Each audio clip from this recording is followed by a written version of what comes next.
জয়গুরু। আজকে আমরা ইষ্টভৃতি প্রসঙ্গে আলোচনা করব। দীক্ষা নিলে জানিস মনে, ইষ্টভৃতি করতেই হয়। ইষ্টভৃতি বিহীন দীক্ষা কভু কিরে চেতন রয়। আমরা দীক্ষাত্তর জীবনে ইষ্টভৃতিকে অনেকেই হালকা ভাবেনি, কিন্তু ইষ্টভৃতি না করলে দীক্ষাই পূর্ণ হয় না। তাই ইষ্টভৃতি কাটায় কাটায় পরিপালন করা প্রত্যেক সৎসঙ্গীদের গুরু দায়িত্ব। ইষ্টভৃতি আমরা কিভাবে করব?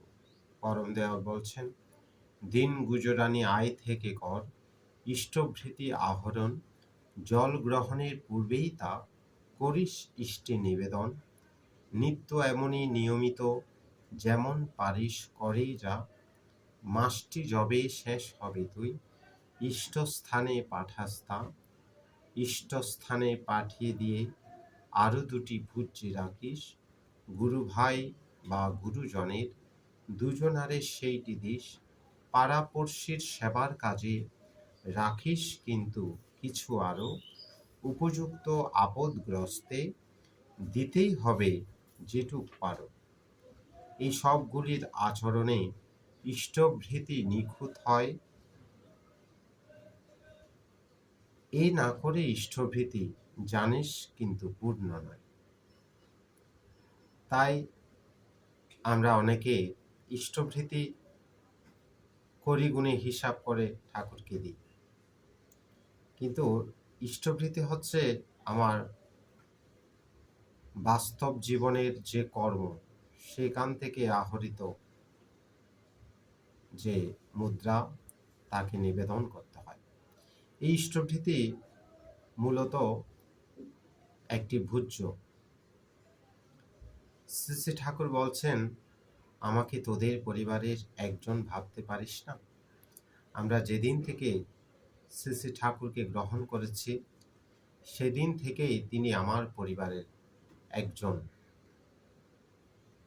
তিনি আমার ঘরে আছেন, তিনি আমার ঘরে আসনে অধিষ্ঠাত্রী দেবতা, আমার ঈশ্বর, আমার গুরু। তাই তিনি যদি আমার পরিবারের একজন সদস্য হয়ে থাকেন, তাহলে আমার স্ত্রী বউ ছাওয়ালের জন্য আমি যেমন আহারান্ন জোগাড় করি, যেমন তাদের ভরণ পোষণ দিই, আমাকে ইষ্টের জন্যও তেমনি ভাবনা চিন্তা অবশ্যই থাকা যায়। তাই আমরা যেমন কোনো পূজা পার্বণ, কোনো শ্রাদ্ধ ক্রিয়া করতে গেলে আমরা ভোজ্য নিবেদন করি, চাল ডাল তরি তরকারি একটি ভোজ্য সাজিয়ে আমরা ইষ্টকে নিবেদন করি। তেমনি দীক্ষার পর যখন ইষ্ট আমার ঘরে এসেছেন, তাই তার আহার জোগানো, তার ভোজ্য দান করাও আমার জন্য কর্তব্য। তাই একবেলার আহার জন্যপাতি ইষ্টভৃতি অবশ্যই আমাদের করা উচিত। 1 টাকা 2 টাকা করি গুণে হিসাব করে কখনো ইষ্টভৃতি হয় না, তাতে কিন্তু ইষ্টভৃতির পূর্ণতা আসে না। অর্থাৎ একবেলার আহার জন্যপাতি ইষ্টভৃতি আমাদেরকে নিবেদন করতে হবে।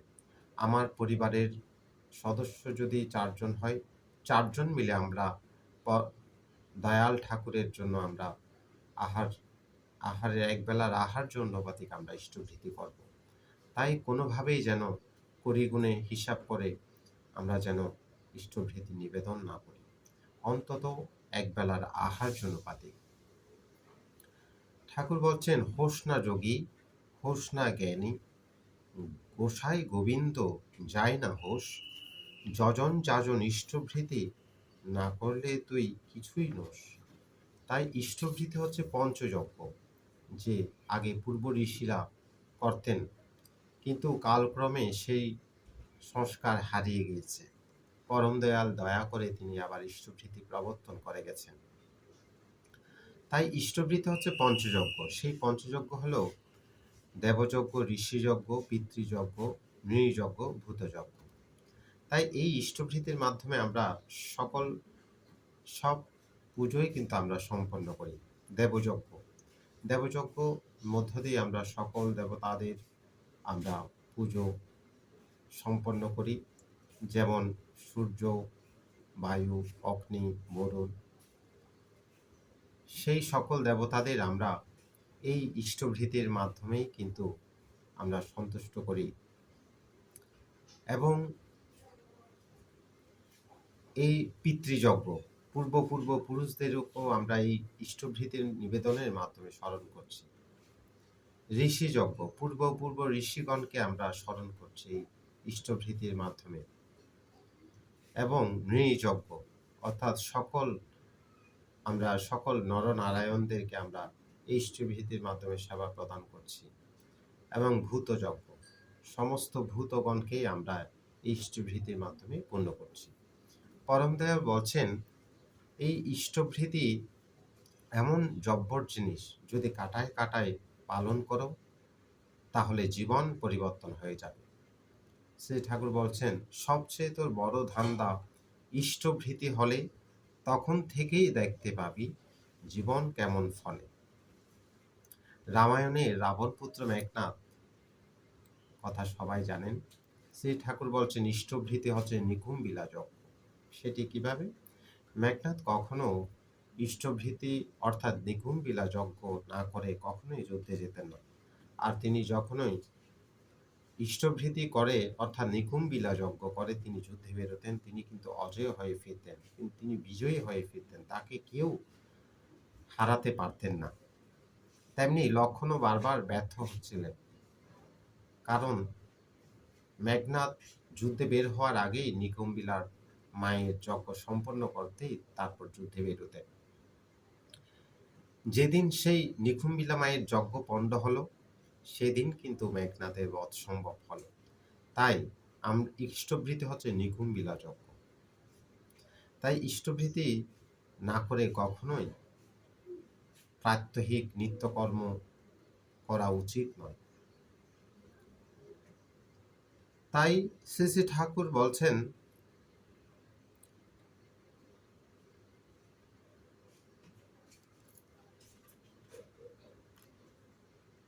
জপ ধ্যান মনে মনে, সেবায় মুখে যাজন, যাই না করিস করিস রে তুই ইষ্টভৃতি পালন।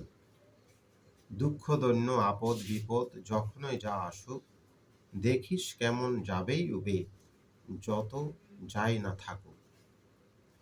বিপদ আপদ বেড়া জালে শক্তি যদি পেতে চাস, শ্রদ্ধা ভরে ইষ্টভৃতি নিত্য পালিস কাটবে পাস। নিত্য করিস ইষ্টভৃতি প্রাণপণে যা পারিস, দৈনন্দিন এই করাটাই আনবে বয়ে আসিস। ধর্মকর্ম যতই করিস ইষ্টভৃতি ফেলে, সবই জানিস হল ব্যর্থ ওরে আর্য ছেলে। সবচেয়ে তোর বড় ধান্দা ইষ্টভৃতি হলে তখন থেকেই দেখতে পাবি জীবন কেমন ফলে। তাই ইষ্টধান্তার তুক কি জানিস? ইষ্টভৃতি পালা, এই তুকেরই খাঁটি পালায় জুড়ায় অযুত জ্বালা।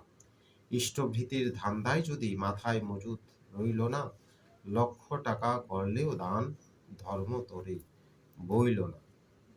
তাই ইষ্টভৃতি এমন একটি জিনিস, ঠাকুর বলছেন কাটায় কাটায় যদি পরিপালন করা যায় তবে কখনো অকাল মৃত্যু হয় না। এই যে আমরা দেখছি আজকালকার মানুষ বিভিন্নভাবে বিপদগ্রস্ত হচ্ছে, অ্যাক্সিডেন্ট, বিভিন্ন ধরনের রাস্তা অপঘাতে মৃত্যু হচ্ছে। ইষ্টভৃতি করে যদি আপনি ঘর থেকে বেরোন তবে কখনোই অপঘাতে মৃত্যু আপনার হতেই পারে না। তাই সকলে কাটায় কাটায় ইষ্টভৃতি পরিপালন করুন এবং মানব জীবন ধন্য করুন। জয় গুরু সকল।